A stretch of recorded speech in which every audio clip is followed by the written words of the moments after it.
Today's episode of Lions of Liberty is sponsored by ammo.com, and as you might have guessed, they sell, that's right, ammunition, which is great and all, but the company is also run by fans of this program, by liberty lovers like yourself, and they want to give back to fans of this show by offering $20 off any order over $200. Not only that, but they will redirect 1% of the profits from your purchase to a pro-freedom organization. So not only can you save money, but you can rest well knowing you're supporting a great liberty cause. So head on over to ammo.com/Lions of Liberty to take advantage of this very special offer. You can also click the link in today's show notes at lionsofliberty.com/367. Welcome to the Lions of Liberty podcast. Here's your host, your guide, your shining beacon of liberty, Marc Claire.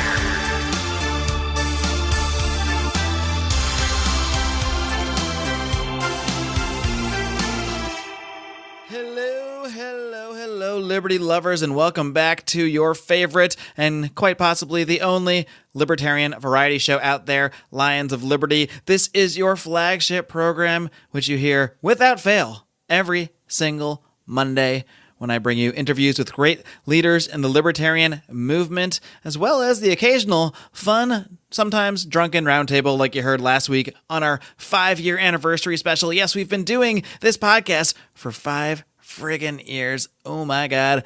Time really flies, and it's really quite frightening, to be honest with you, because in many ways it feels like yesterday, and in many ways it feels like it has been, years, because it has. And I've just interviewed so many people and learned so much in that time and developed such an amazing following of fans, many of whom now support us on Patreon, who have joined the Lions of Liberty Pride by going over to patreon.com/Lions of Liberty, where for as little as $5 per month, they get to support this show, as well as listen to so much extra bonus content, whether it's Conspiracy Corner, Degenerate Gamblers, which is really mostly us BSing and telling old college stories, as well as bonus segments with guests and so much more, even the monthly or so League of Liberty podcast that I do with my good friends Roger Paxton, Johnny Adams, and Chris Spangle. So just no shortage of content.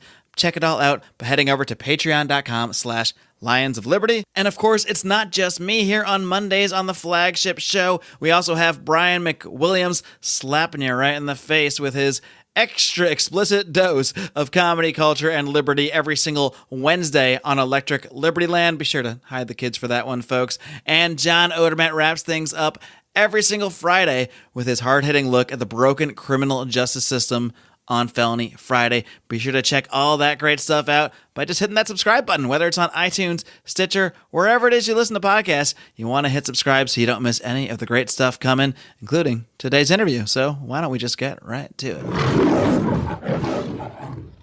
My guest today is a Libertarian Party activist since 2009, having worked in both in Arizona and New York, as well as at the national level. She is currently running a write-in campaign for state mine inspector in Arizona, and she has recently declared her candidacy for the Libertarian Party's presidential nomination in 2020. She is the one and only Miss Kim Ruff. Kim, are you ready to roar? I'm ready, meow. I like it. Now, Kim, I got to be honest with you. Normally, I start off the show by asking people the typical questions about how they first became a libertarian, how they got interested in the ideas of liberty. And I do plan to do that with you in just a moment, but I just can't bury the headline here. I can't bury the lead. I normally don't really get into personal stuff on the show, but I feel like in this case, it's somewhat relevant. Would you care to inform the listeners of this program of a recent change in your relationship status? Yes. I am engaged to Johnny Adams from Blast Off with Johnny Rocket. Bam! This is where I wish I had the Johnny Rocket music that's coming right now, dramatically come in. Yeah. Well, that is awesome news. Congratulations! It's always fun to see liberty blossoming in a romantic way. Oh yes. So, I mean, you don't need to get all the way into it, but I mean, it was just not that long ago that Johnny interviewed you, and I think that may or may not have been the first time you spoke. But how did this all come about? You don't need to tell us all the nitty-gritty details, but give us the public elevator version if you don't mind. Oh, it is a classic meet cute. We're mutual friends with Marc Kibler in Washington, and Marc, who's known me for a while, recommended me to Blast Off for an interview.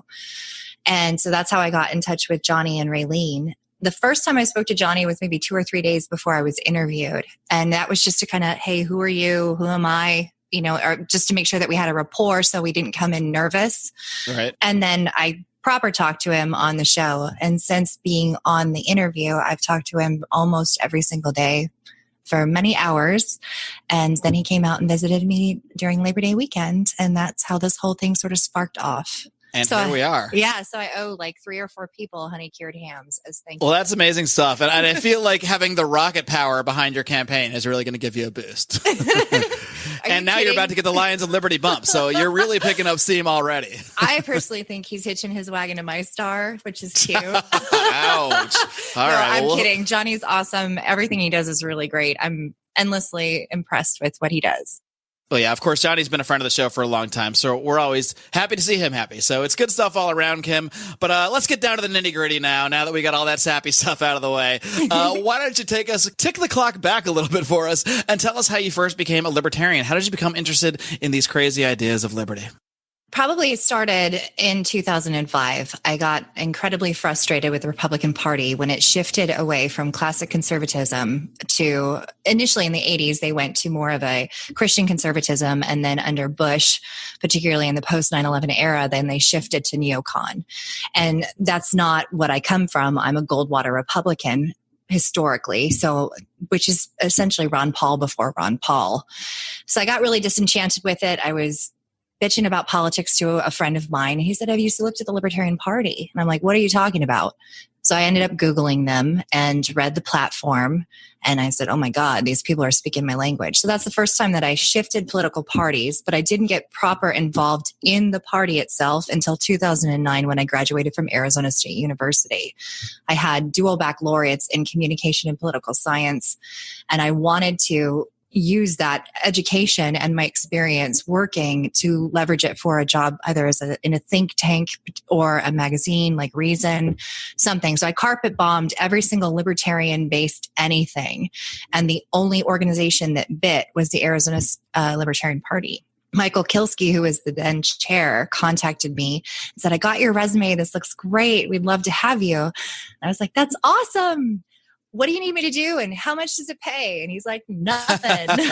How much does it pay? How adorable. I know, right? So young. So young and naive. So we'll start at like 6 figures, I guess, and go from there, right? Yeah. So, and as it turns out, as anyone who has been boots on the ground knows, it costs a lot. Like you end up spending an enormous amount of your own money as well as time and energy doing what you do. So yeah, I've never been paid for anything. In the libertarian sphere, anyway. I assume you've been paid for other things in life. Oh, yeah. No, I work in manufacturing, and that's how I pay my bills. So... Gotcha.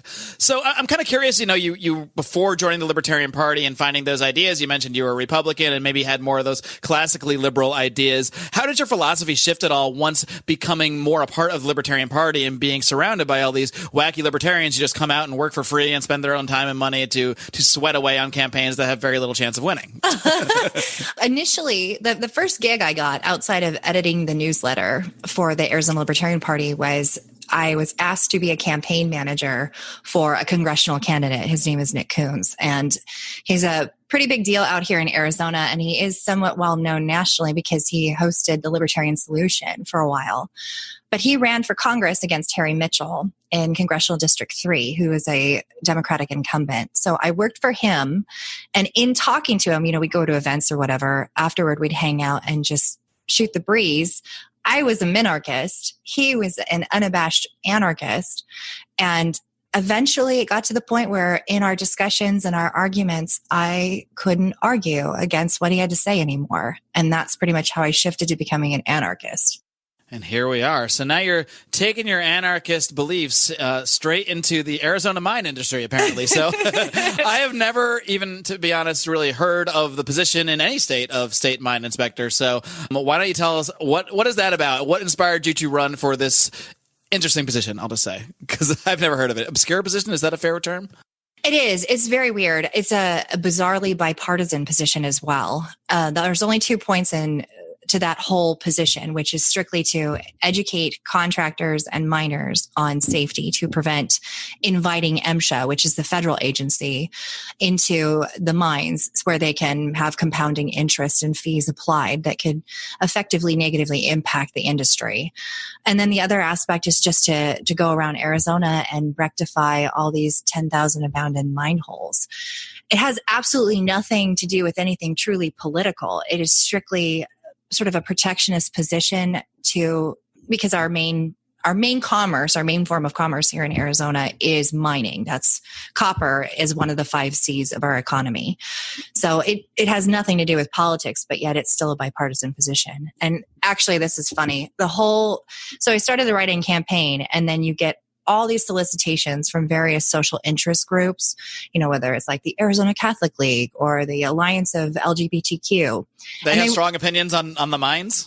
Well, they wanted to know, like, what are your thoughts on transgender rights? And what's your opinion on abortion? Despite that having nothing to do with the position. Well, we're just curious. Well, that's exactly what I said. I was like, this has nothing, like, what does this have to do with the price of copper substrate? They may as well be asking, like, your favorite, Monopoly token to play with. Like, it's as relevant. Oh, yeah. Well, one of the gals actually called me and she's like, did you get our questionnaire? And I said, yeah, I did. It has nothing to do with anything I'm doing. I'm not going to be creating or making decisions on legislation. And she's just like, well, if you don't fill it out, we're going to post it on our website that you refuse to fill it out next to your contact information, and people will call you. And I was like, okay, great. I love talking.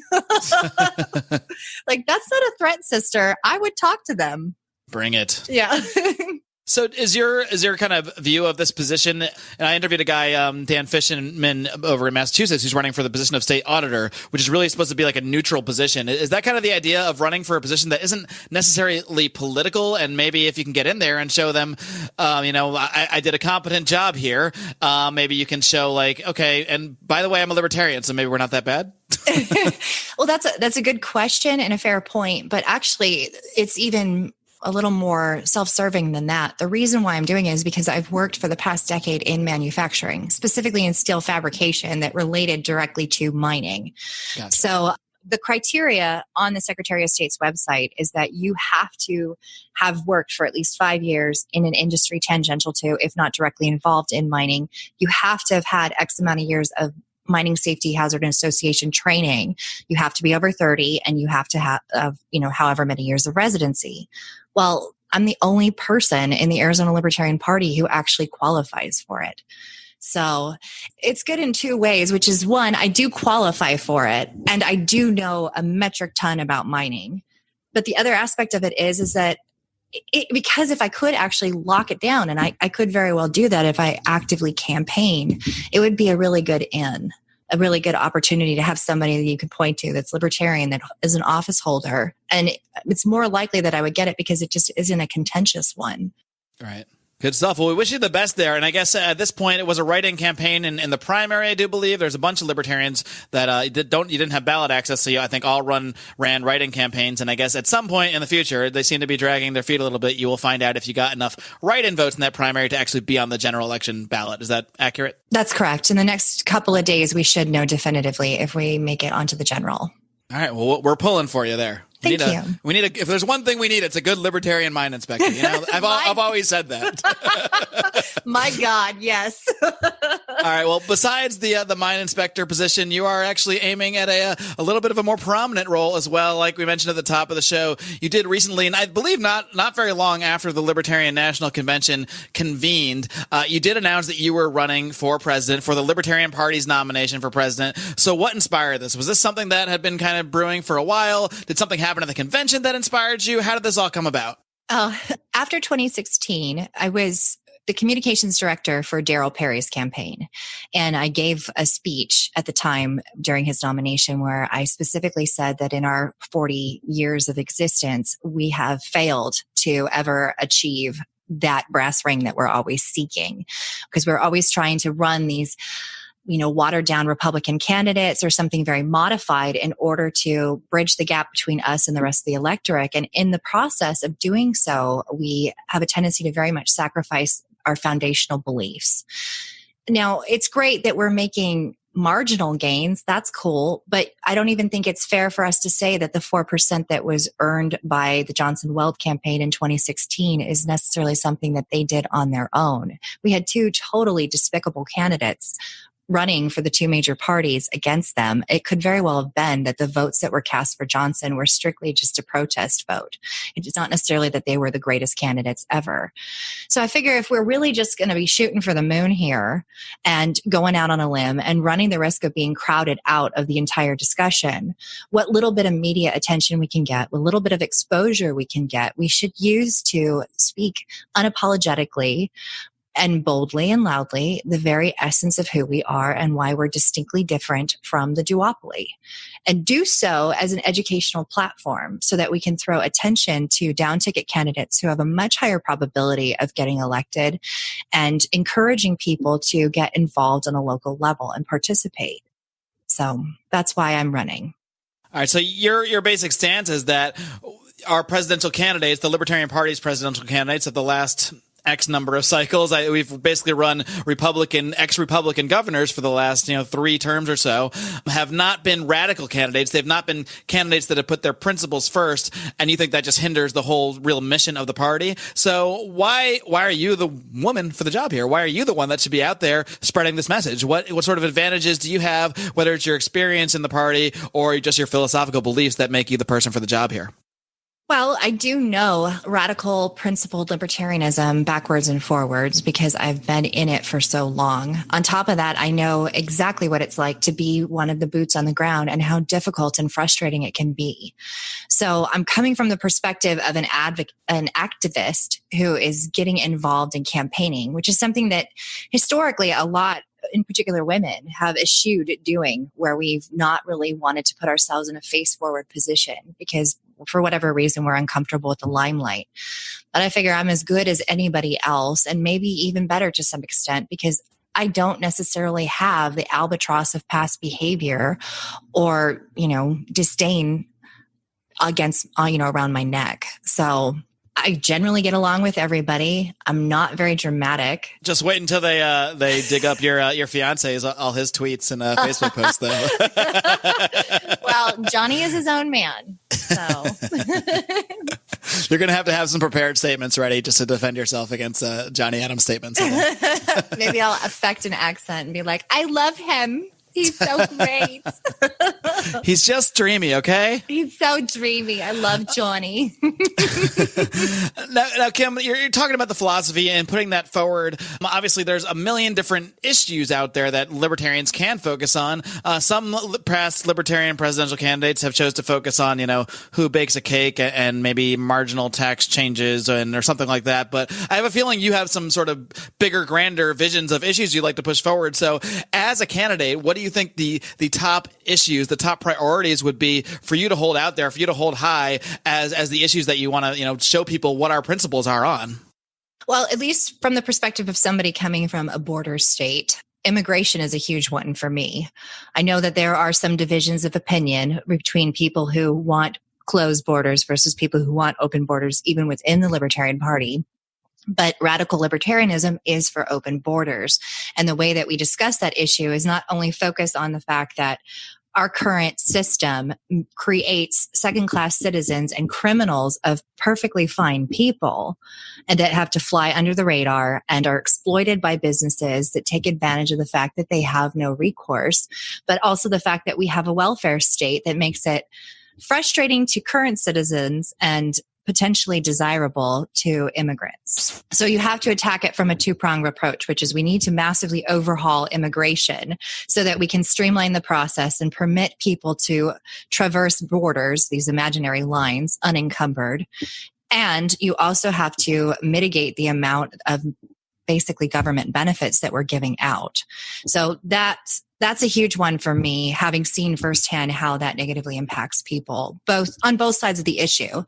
And then I would say, coming from the perspective of somebody who works in manufacturing and has a family that owns a steel fabrication business and has been working in that industry for over 10 years, I think that I would really want to attack a lot of the rules and regulations that negatively impact small businesses in particular, and the cronyism that's given to major corporations at the expense of potential competition by upstarting businesses. So I think that would be a major one for me as well. I think those are probably my two major ones. And then, of course, there's criminal justice reform. We have the death penalty here in Arizona. There are, I don't know the number off the top of my head, but there's an unforgivably large amount of states that still employ the death penalty. And to my knowledge, the only one that has the most humane form is Utah, where you at least get a firing squad.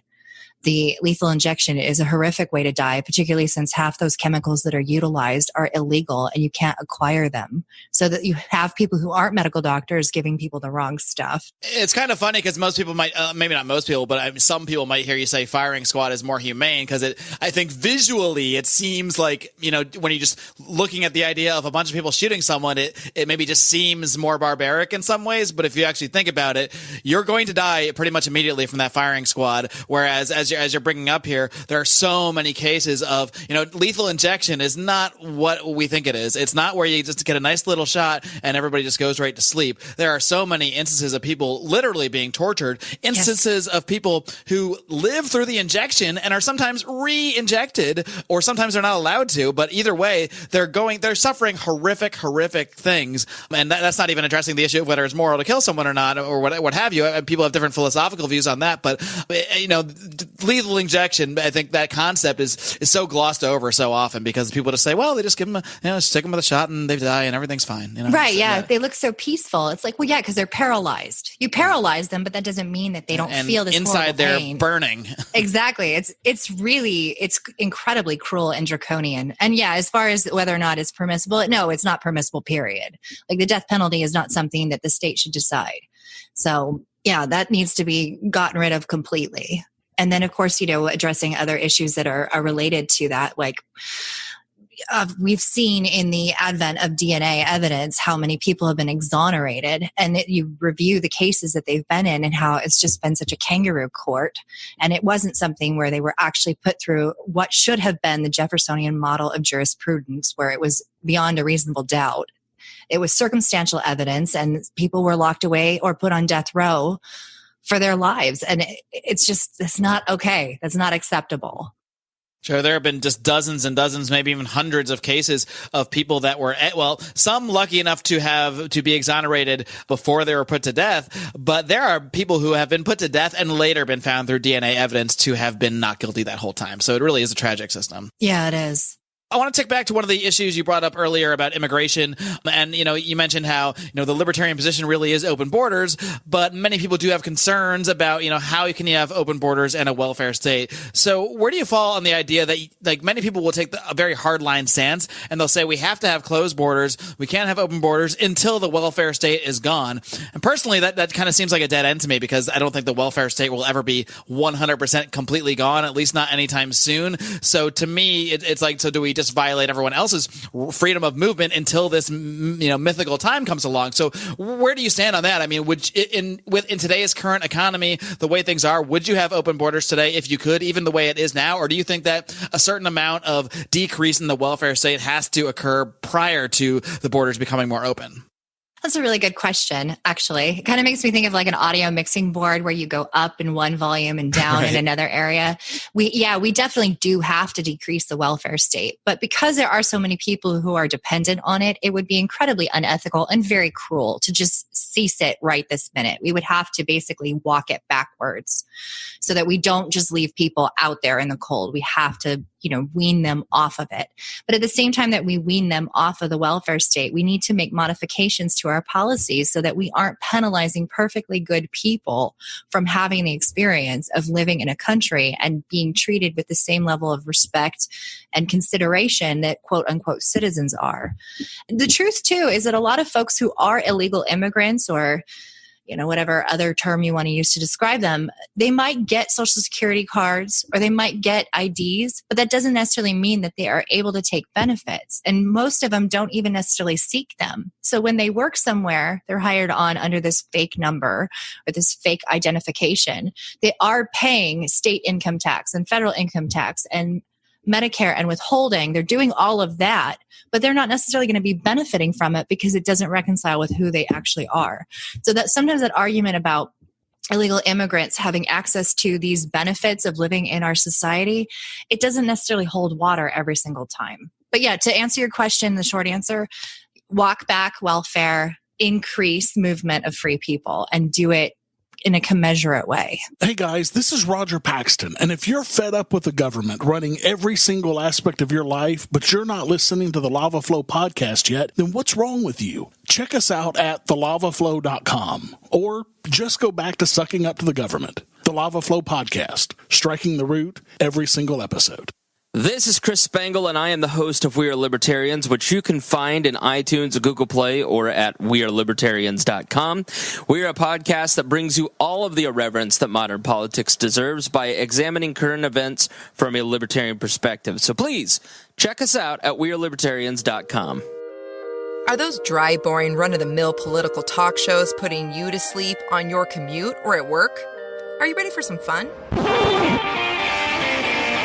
Look no further. Blast Off with Johnny Rocket is a Seattle-based podcast expressing viewpoints of free markets, voluntary exchange, badass music, wicked banner, and of course, drinking. The Blast Off doesn't shy from the truth, but always brings the party. Let's rock and roll, Raylene. Bring it on, Johnny. You can check us out at thelaunchpadmedia.com/blastoff. Again, that's thelaunchpadmedia.com/blastoff. Launchpad Media. Always launching ideas in your direction.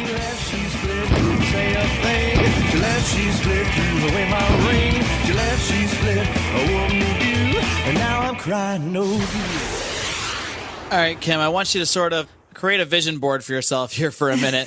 Let's just imagine that all goes well for Kim Ruff in the Libertarian Party nomination process. Let's say that delegates choose you in 2020 to be the Libertarian candidate for president. What would a Kim Ruff campaign look like? How would you push Libertarian ideas into the mainstream, into the middle of what will be obviously a very, very highly covered race? At least maybe they might not cover third parties very much, but obviously you'll have Donald Trump there, who's going to attract all the same attention he has for years here, and against some either I'm guessing it will either be a very establishment Democratic candidate or a very progressive Bernie Sanders type candidate.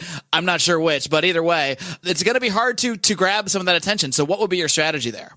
Well, notwithstanding the fact that if I did actually get the nomination, I would probably cry on stage like Sally Field at the Oscars. and then the first thing Trump would tweet is about how you're crying on stage. How I know. He's like, there's tears coming out of her eyes and other places. And Lord knows where else. No, I think probably the best thing that I would do is I would launch a very aggressive tour, which is to make sure that I connect with all the people that we know in the party so that I get to go to the various areas that they're working and they're doing their thing and meet their people and constituents and find out about what their concerns are. Like what it is for somebody in a small town in Nebraska, what their primary concerns are, what's affecting them, and talk to them, have a dialogue with them, see if we can use it as an opportunity for media and kind of use that as a launching off point, engage in dialogues and debates, just basically just travel the country and try my damnedest to get as much attention on the message and on our down ticket candidates. So I don't know, somebody asked me in another interview what I thought about getting in the debates. And, if last go is indicia of what I can expect this go, I think it's highly unlikely that we would get in the debate. So let's stage our own. Let's debate everybody. I'll debate anyone at any time, anywhere. I don't care. And I'll host any debate anytime, anywhere. So we might have something brewing here. Oh, good deal. Yeah. Well, have you ever noticed that? Like in the Libertarian Party, it's always the guys where they're like, tonight, like Sunday, so-and-so debates so-and-so and the great Kentucky douche-off. And I'm like, the women never do that. So maybe I'll start doing that. The great Kentucky douche-off. That's a phrase I really enjoy. Thank you. One thing you mentioned, Kim, there, and you mentioned that earlier as well, is the down ticket candidates. That seems to be a big push of what you would want to push forward as a presidential candidate. Do you think that is something that has been too much ignored or ignored entirely by recent presidential candidates? Are the actual down ticket? I mean, would you want to be out there specifically promoting individual candidates? Is that sort of the tact you would take when you were able to maintain certain media appearances on the national level or even the local level in certain states? Absolutely. Yeah, that was actually something that was a real gripe of mine and many other activists in 2016 is that, Johnson Weld basically said, okay, we're going to get X amount of votes. We're going to get in the debates. We're going to bring, Y amount of dollars back to the party. And we're like, that's great. You got it. And then very few of those things came to pass. When they would go and make their various campaign stops, they would glad hand and hobnob with people that are Democrats or Republicans and sometimes completely ignore our down ticket libertarian candidates, which is not acceptable because if you sought our nomination, you're saying, I will be a functional figurehead for your belief system and for your values. I believe the then vice presidential candidate, who shall remain nameless. The ironically named Weld. Yes, I believe he even donated to an opponent of a down-ticket candidate in New Hampshire during his campaign. That's cool. That's awesome. So, yeah, let's not do that again. So maybe we just don't do that. Maybe we start there. Yeah. Yeah, really. Everything's up from here. That's why our slogan's bottoms up. Something else. I mean, I hate to keep bringing it up, but I just can't get this visual out of my mind. Do you think you would have Johnny Adams out there stumping for you on the campaign trail? I'm picturing big rallies. I'm picturing him rolling up on a motorcycle, rolling up right on the stage. Oh my God. Oh, bless. It's not a real question. You don't have to answer it. We can just No. I will. I love it. He's so sweet. He bless his soul. He's like, if anybody F's with you, Kim, I'll fight him. And I was like, honey, I don't think you need to do that. I don't think it's going to come down to that, but I do appreciate the offer. Thank you. I appreciate it. I got this.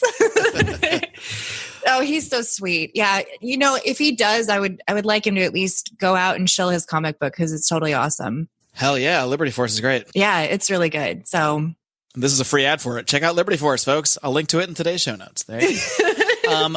Kim, I want to continue on just a little bit under the vision quest here, envisioning what this campaign would look like. Let's say not only did you achieve the Libertarian Party's nomination, not only did you gain media attention, but somehow you gained so much media attention that you actually won the whole damn thing. So what does day one of a Kimberly Ruff Libertarian presidency look like? Okay, well, notwithstanding the fact that I'm going to cry like Sally Field at the Oscars. Yes, you'll definitely be crying. We've established that. The White House is going to be, stocked full of tissues and that sort of thing. So that's actually, I guess, act number one, order more tissues. Yeah, right. Act one.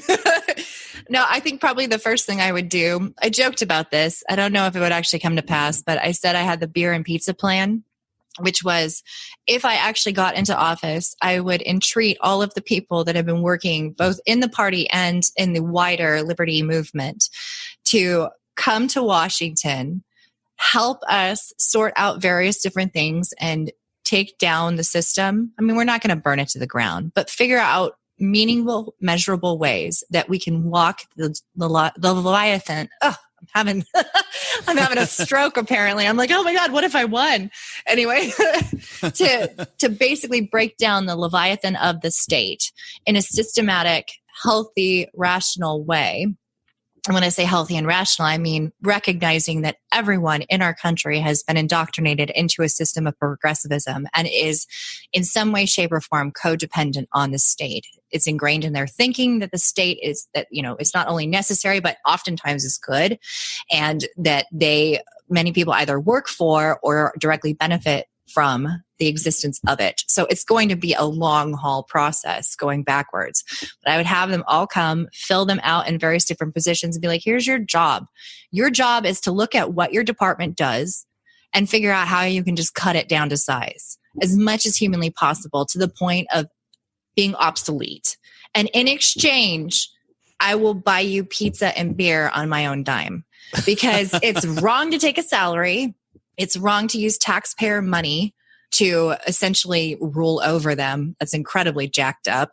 So it's like moving out of a house. You invite your buddies over. You say, okay, if you help me get rid of these things, I'll give you beer and pizza. So you would not take a salary either? No, I wouldn't, which is going to be interesting because I'm not sure how I would hold on to my current job that I need while being president. But during the day, Kim works in the manufacturing industry. Well, that's why the first thing I would do is legalize meth because I can't possibly do all this without drugs.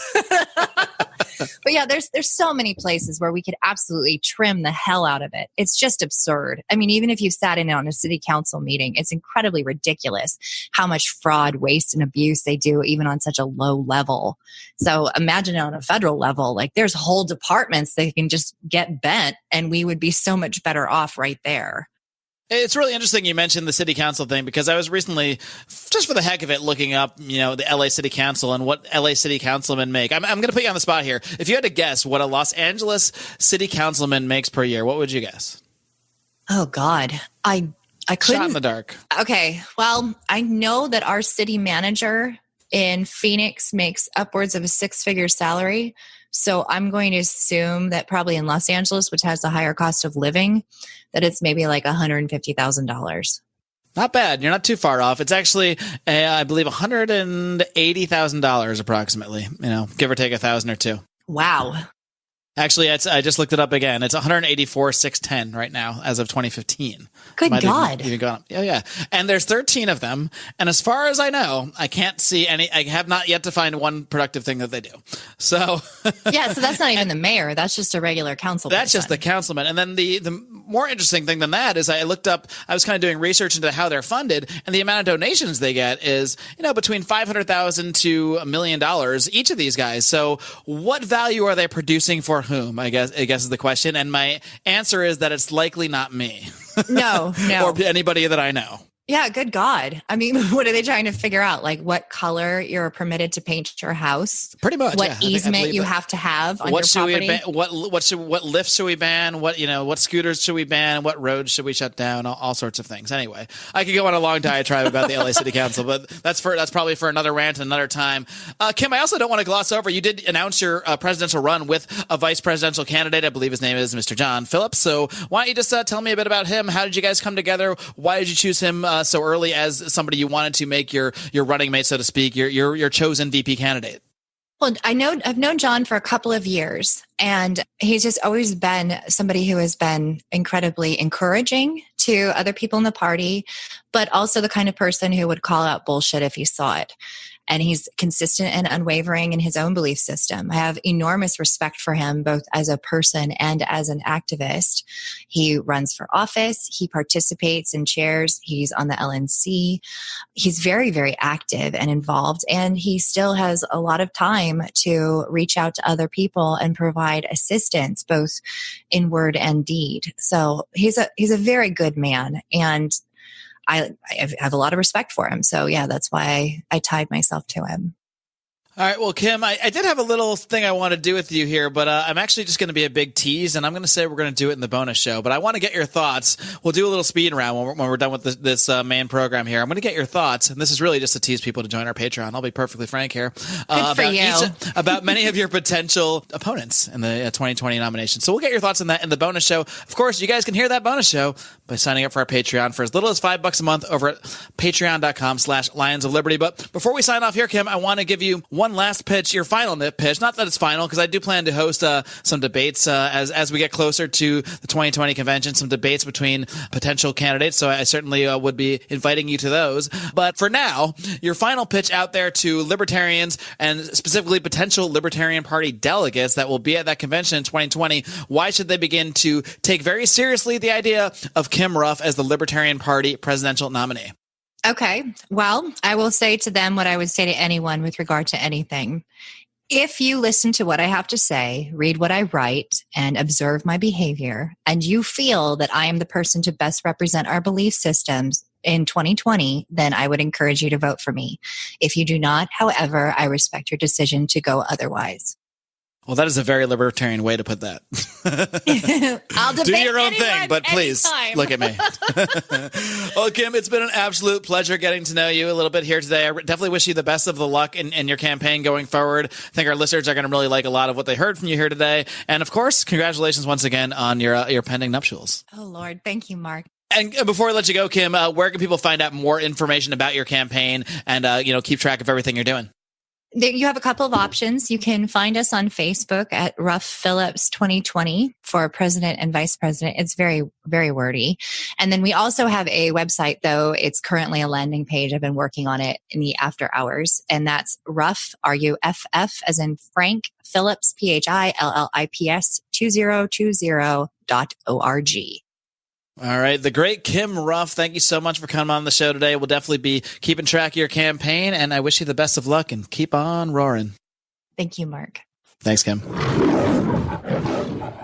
Roar. All right, kitty cats. I hope you enjoyed my conversation with Kimberly Ruff, who is certainly going to make things interesting in the Libertarian Party's presidential nomination process, which is going to come up before we even know it. I'm telling you, the interviews are already starting, as you just heard here today. I do plan to be interviewing many of the candidates, hopefully all of the candidates, as they continue to announce, and also I plan to host some debates, so we will see. Stay tuned for that. This podcast is, of course, the main place, the best place for all your Libertarian Party coverage, for all your greatest interviews, for all your current events analysis like you get with Brian McWilliams every Wednesday on Electric Liberty Land, for all your criminal justice thoughts and amazing interviews that you get from John Odermatt every single Friday on Felony Friday. All great reasons to listen to the show, which you can do for free. Also great reasons to help support the show, help us continue to do what we are doing, and to, most importantly, grow this program and continue to broaden our reach. You can, of course, do that by joining our Patreon for as little as $5 a month and getting access to all of our exclusive bonus audio content. Head over to patreon.com/Lions of Liberty to check that out. Something I failed to mention at the end of the show is the fourth program that we currently have on Lions of Liberty called Candidates of Liberty, where we interview various libertarian candidates running for office around the country. This was due to an influx of demand, many of it from the candidates themselves. So we wanted to create this new show, which airs on Tuesdays, at least through the rest of October, and then its fate will be decided after that. But please do, again, hit that subscribe button so you don't miss a thing. And that is all I've got to give this week. Of course, members of the Lions of Liberty Pride, our Patreon supporters, will be getting a Conspiracy Corner, hopefully later on this week if all goes well. So be sure and stay tuned for that. And until next time, kids, live long and live free.